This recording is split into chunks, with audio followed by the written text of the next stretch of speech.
第172章飞行途中。走出炼药师公会，萧炎四下望了望，然后大步地对着位于城中心位置的飞行运输行走去。穿过几条有些陌生的街道，顺便问了下路。十几分钟后，萧炎终于是见到了那耸立在一处宽敞广场之上的飞行运输行。在偌大的广场之上，十几头体型颇为庞大的飞行鸟兽正停留其中。这种鸟兽名为后翼鸟，它们并不属于魔兽的行列，而是一种地地道道的飞鸟，性子极其温和，最容易被人类所驯服。不过由于数量较少，所以一般只有帝国才有实力构建这种飞行运输队。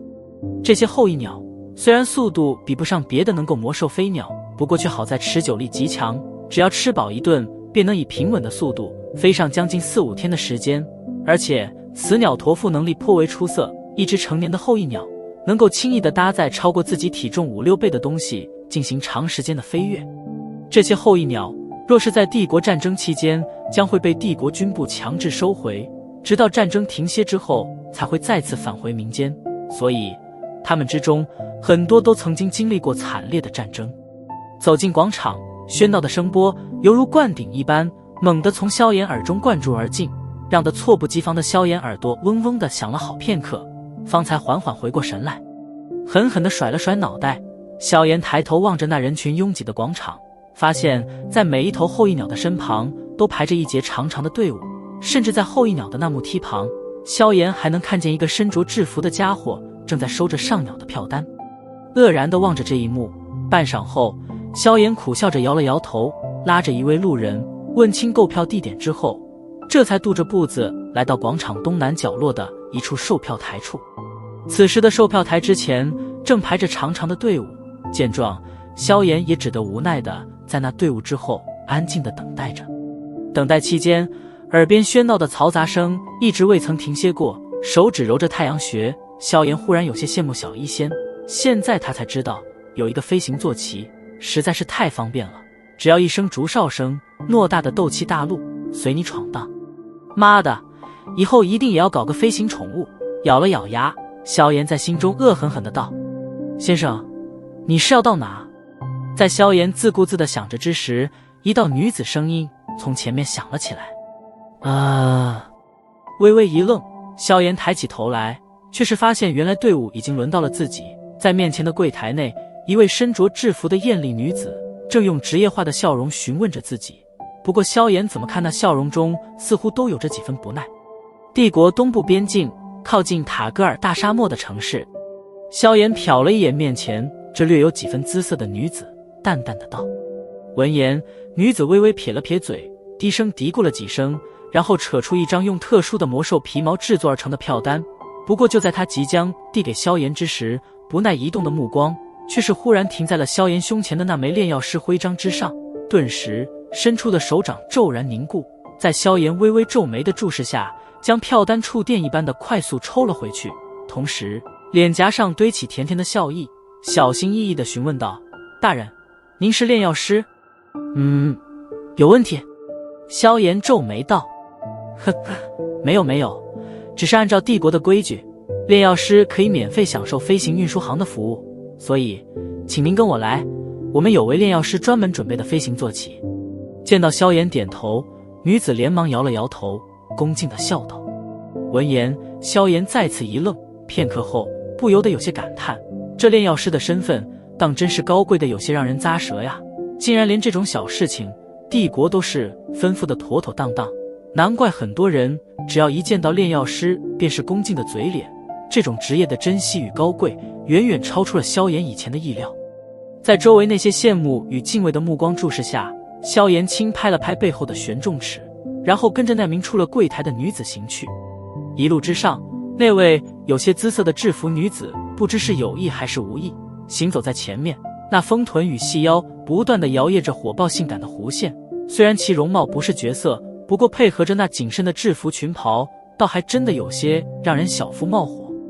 走在后面，萧炎只是淡淡地瞟了一眼，便是收回了目光。他没有精虫上脑，所以也没兴趣和这位行止颇为放荡的女人搞点别的事情。行走完一条走廊之后，一头体型不比后翼鸟小上多少的巨型鸟兽出现在了萧炎视线之内。目光扫了扫这头造型有些凶悍的巨型鸟兽，萧炎心头略微有些惊讶地发现，这竟然是一头飞行魔兽。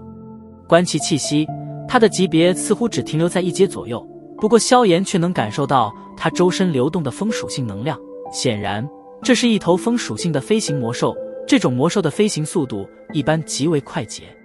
在飞行魔兽的背上牢牢地搭建着一座用特殊木头制作的房屋，这种木头极为轻灵，而且还很是牢固，就是产量略微有些稀少。房屋之内又分了几个小房间，萧炎目光略微瞟了一下，发现其中的2个房间中竟然已经有人入住，而且看他们身上的袍服，明显也都是炼药师。大人，这便是飞往加玛帝国东部边境墨城的飞行兽，那里是最接近塔格尔大沙漠的城市。在这头飞行魔兽之前停下身子，那名制服女子躬声道：微微点了点头。萧炎脚尖在地面轻点，身形便是飘上了巨鸟宽阔的背上，然后在背后那道幽怨的目光中走进一处空着的小房间。初次搭乘这种飞行兽的萧炎自然是不知道，作为一名高贵的炼药师，有资格享受到贴身服饰这种高规格待遇。而所谓的贴身服饰究竟是何意思，想必是男人都会明白。先前一路上那名女子那般行止的缘故，自然是想让的萧炎挑选，让她作为一名铜墙的侍女。不过可惜萧炎似乎并不好这口，所以他的这番情意便是被直接无视了过去。在萧炎上了飞行兽之后不久，又是有一位炼药师登了上来。如此再等了片刻，萧炎终于是感觉到巨大的飞行兽双翼缓缓地震动了起来，一缕缕风属性能量也是在其身下缭绕着，将那庞大的身躯驮赴上了天空。随着一声嘹亮的尖鸣声，飞行魔兽在驯兽师的指挥之下猛然冲天起，对着帝国的东部开始了迅速的飞掠。坐在房间中的窗台处，萧炎望着外面那飞掠而过淡淡云雾，记忆深处忽然地冒出飞机2个有些遥远的字来，苦笑着摇了摇头，将之甩出脑袋。萧炎盘坐在椅上，然后缓缓地进入修炼状态。黑岩城距离帝国边境很有一段距离，即使是以这飞行魔兽的速度，那也至少需要飞行足足3天时间方才有可能到达，所以萧炎可不愿意浪费这种时间。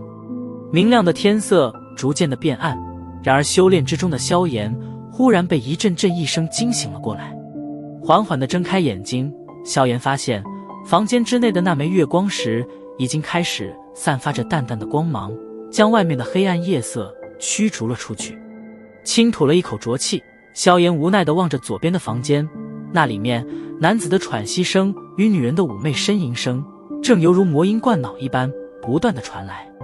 妈的！低声骂了一句，萧炎终于忽然明白，为什么今天的女人不断在面前晃来晃去的来，原来是还有这种服务。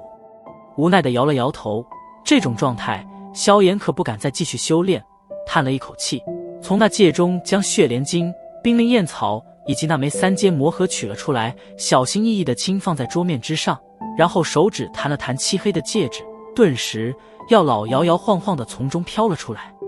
怎么现在就想炼制血莲丹了？瞟了一眼桌上的3种材料，药老笑道：提前准备好吧，毕竟老师当初不也说过吗，若是运气好的话，指不定什么时候就忽然遇见一伙呢。萧炎笑着点了点头。闻言，药老笑了笑，倒没有推辞，身形飘到桌面之上，微微点了点头，笑道：也好，这血莲丹可是能够跻身进入5品级别的高阶丹药，炼制时间也的确需要2天左右，既然现在有空闲，那便抓紧时间吧。5品丹药。闻言，萧炎微微一惊，他没想到这血莲丹竟然会达到这种级别。5品丹药，整个加玛帝国恐怕也就丹王古河能够炼制而出吧。好好观摩吧，